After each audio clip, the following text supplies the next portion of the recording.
ఏమిటి పని? బియ్యపు చాట్లో పాచి పెట్టావు. అయ్యో చూడలేదండి. నువ్వు చూడలేవు, అందుకేగా నేను ఏ పని చేయొద్దని చెప్పేది. ఇంటడి చాకరీ మీరు ఒంటరిగా చేస్తుంటే నన్ను ఊరికే కూర్చోమంటారా? రాధ, చేయలేనప్పుడు నువ్వు మాత్రం ఏం చేస్తావు చెప్పు. నాకేదో సహాయం చేయాలి, నా చాకరీ రెట్టింపు చేయడం తప్పు. నా మాట విను, ఇలా కూర్చో. కూర్చో.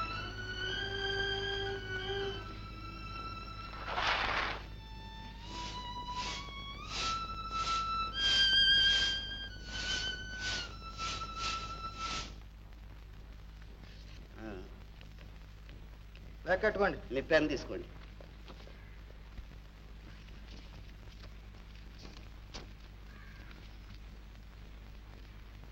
ప్రియమైన బావకు.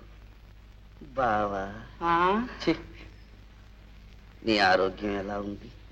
వస్తాను వస్తాను అంటావు కానీ రానే రావు. ఈ మధ్య ఉత్తరం కూడా రాయటం మానేసి.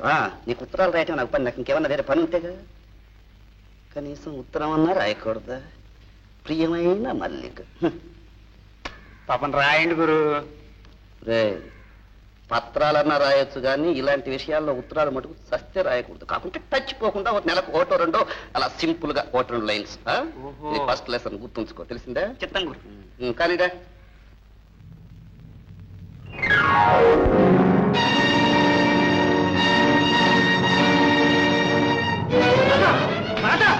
ఏమిటి? ఎవరు చేయమన్నారు ఈ పని? ఏమీ లేదండి, మీకు స్నానానికి నీళ్లు తోడి పెడదామని. నీళ్లు కాదు, నిప్పులు తోడు. ఇంకాస్తుంటే బావిలో పడేదని. చేయలేని దానికి చేయలేనట్టు పని ఉండకూడదు. నా ప్రాణాలు తీగిపోతే పాప లోపల పో.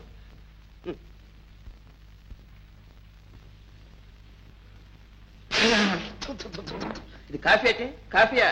కడుపు కాఫీ.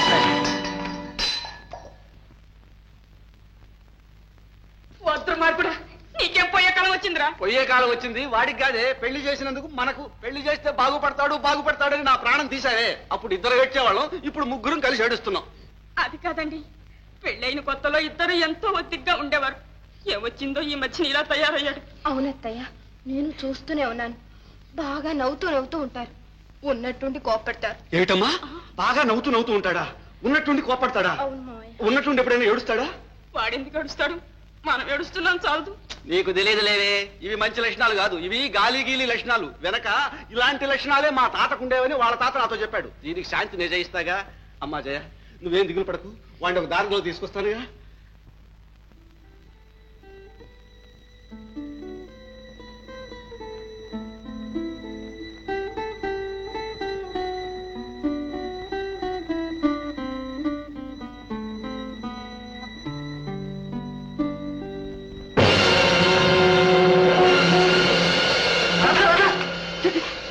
బుద్ధి ఉందా? ఏం పోయి దొరికింది? గుడ్డిదాన్ని ఇష్టం లేక తగలబెట్టి చంపాడని అప్రతిష్ట రావడానికేగా నువ్వు ఈ పనులు చేయడం. అసలు బయట తగలబడ్డ మంచాన్ని లోపలికి ఎందుకు మోసుకొచ్చా? ఏమీ లేదు, బయట ఒకటే మంచుగా ఉంది. అసలే మీ ఆరోగ్యం బాగులేదు. మనసులో పడుకుంటే మీకేదైనా జబ్బు చేస్తుందేమోనని. చేస్తే చస్తానా? ఈ బ్రతుకు బ్రతకడం కంటే చచ్చినా బాగుంది. బ్రతుకా ఇది? నరకం. చిచ్చి,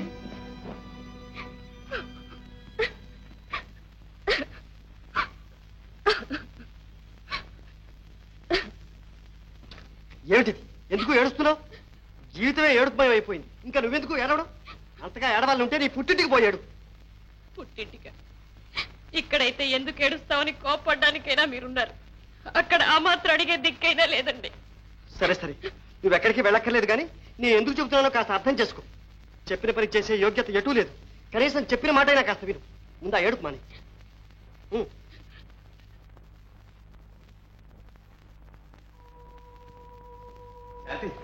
రిజల్ట్స్ పడ్డాయమ్మా. నువ్వు ఫస్ట్ క్లాస్ లో పాస్ అయ్యావు. మరి వేడు అందరికీ అప్పుడే చెప్పానుగా యూనివర్సిటీ ఫస్ట్ వస్తానని. అలాగే వచ్చాడు. ఇంతకీ మనకు అదృష్టం లేదు. ఏమిటి నాన్న? చాలా తెలివైన వాడు, మనకు అన్ని విధాలా తగినవాడు. బిఏ పాస్ అయ్యాక లా కూడా చదివించి నా ప్రాక్టీస్ అంతా అతనికే ఒప్పచెప్దాం అనుకున్నాను. కానీ ఇప్పుడు మాత్రమే నాన్న, నేను ఉన్నానుగా. శాంతి, నువ్వు లా చదువుతావా?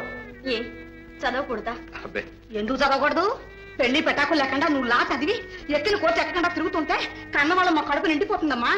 ఇప్పుడు నా పెళ్లికే వచ్చిందమ్మా తొందర. మరి నువ్వు చదవబోయి వకీల్ చదువు తొందర వచ్చింది. నాన్న, నన్ను చదవనిండి నాన్న. అది కాదమ్మా, ఆడపిల్లవు పెళ్లి చేసి చూడాలన్నదు మాకు. మీరు చదివించినా చదివించకపోయినా ఇప్పట్లో నా పెళ్లి మాత్రం జరగదు నాన్న. ఎందుకు జరగదు? అదంత సులభం కాదమ్మా. పోనీలేవే, చదువులో పడితే దానికి కాస్త మనశ్శాంతి అయినా ఉంటుంది. నేను నూతులో పడితే అందరికీ మనశ్శాంతిగా ఉంటుంది. మీ ఇష్టం వచ్చినట్టే కానివ్వండి. అసలు దాని జీవితం పాడు చేసిందే మీరు కాదు.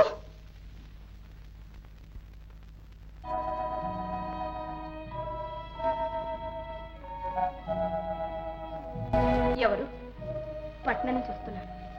మీ వారెక్కడ? ఆఫీస్కి వెళ్ళారు. ఆఫీస్కా? ఎక్కడ పనిచేస్తున్నారు? తాలూకా ఆఫీసు ఏదో అన్నారు. ఇంతకు మీరెవరు? వారు పట్నంలో ఉండగా మా ఇంట్లోనే ఉండేవారు. అలాగా? ఏమిటమ్మా, ఏం కావాలి? ఏం లేదు, వారింట్లో లేనప్పుడు వచ్చారు. మీకు మంచి మర్యాద చూడడానికైనా. ఏం పర్వాలేదు, నాకు మర్యాద ఏమిటి? ఉండు, నేను వేస్తాను. ఇలా కూర్చో. చూసారా, ఇది నా పరిస్థితి. ఇంటికొచ్చిన అతిథుల చేత కూడా పనులు చేయిస్తున్నాను. దానికి ఇది నా ఇల్లు. ఇంట్లో ఇంకెవరూ లేరా? నువ్వు ఒంటరిగానే ఉంటున్నావా? అంతఃపురంలో పుట్టిన దురదృష్టవంతులు అనాథలే అవుతారు. ఎందుకు అలా బాధపడతావు? దేవుళ్ళలాంటి భర్త దొరికాడు నీకు. ఆడదానికి అంతకన్నా అదృష్టం ఏం కావాలి? నిజమే, ఆయన దేవుడే.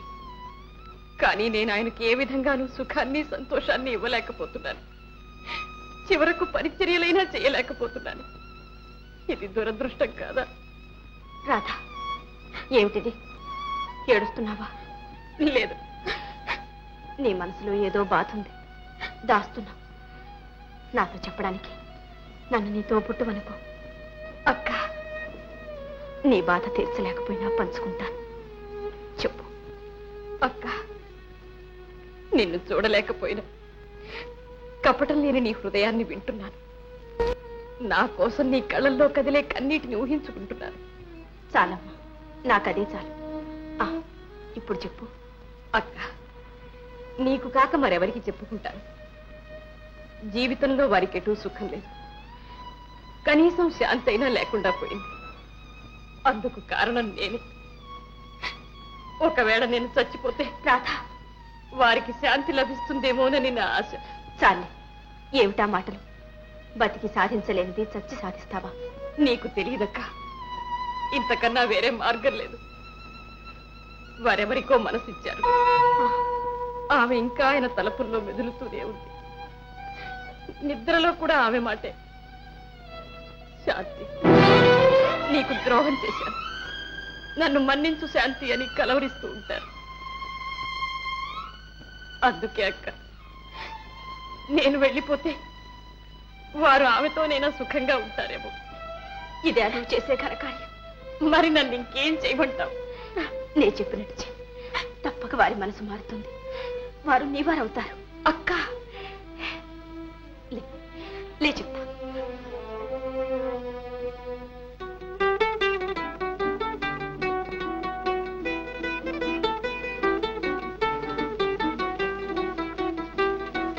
రాధా, నువ్వు ఇప్పుడు ఎలా ఉన్నావు తెలుసా? ఎలా ఉన్నాను? నాకే ముద్దొచ్చేట్టున్నావు. అక్క, వారు వస్తున్నట్టున్నారు.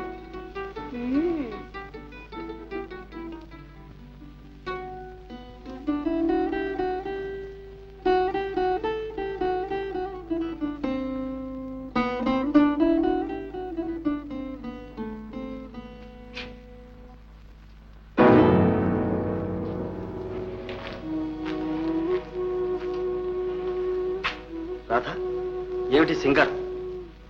ఎవరు చేశారు? నీ అమ్మ వచ్చిందా? లేదండి. నీ అమ్మే వచ్చింది. నా మొగుడు నన్ను ఏలుకోవడం లేదని మొరపెట్టుకున్నావు.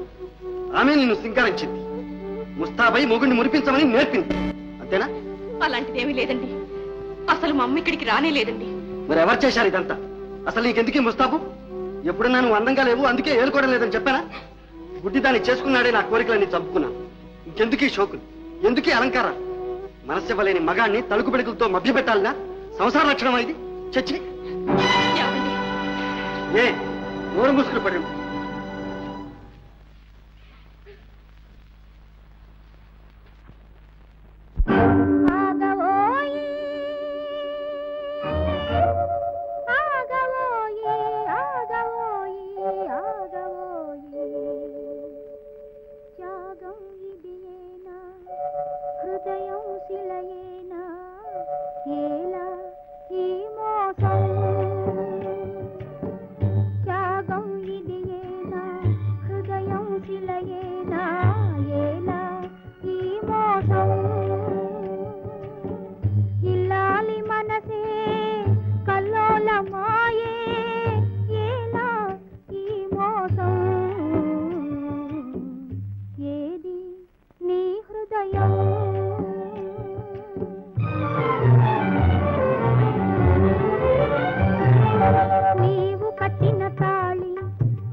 రాణి